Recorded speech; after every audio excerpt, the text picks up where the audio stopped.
Okay, so now it's time to handle the last part of this problem. It's asking for us to find the maximum height it can reach.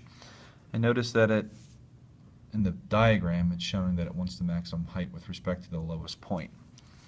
Alright, so we have to think a little bit about this. If we notice that it's launched 60 meters above that lowest point, if we can find how high it goes from where its launch point and add it to that height it already is above that lowest point, we can get that maximum height. Okay? Now, as soon as it asks for maximum height, you need to be thinking about, that location that's right up there, okay, where the velocity is actually equal to 0. All right? I'm just going to look in my y direction.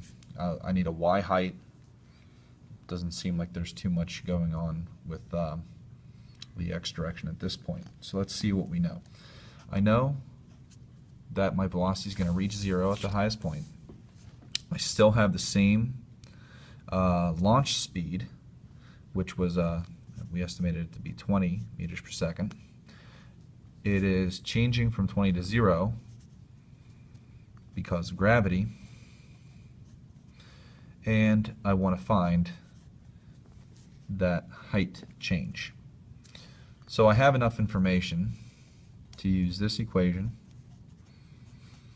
and manipulate it for delta y. So v squared minus v naught squared all over 2a, and that's going to equal delta y.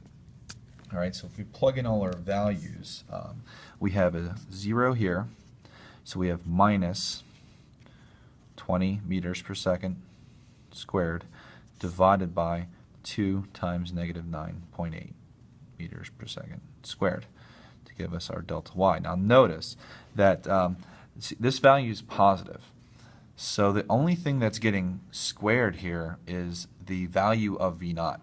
So that's a minus sign. That needs to stay there. If we put that minus sign in here, that'll get squared away. We end up with a negative delta y, which just doesn't make sense. We're going upwards. So this negative and that negative cancel each other out so that we can get a positive change in y. Okay? So, use your calculator. We have 20 squared divided by, make sure you type this in correctly, 2 times 9.8. Again, I've already canceled out the negative signs, so I'm getting rid of them in there. So I get a delta y of 20.4 meters. Now, that's just how high it goes from the launch point up to here. So with respect to the ground, I have to add another 60 meters onto that.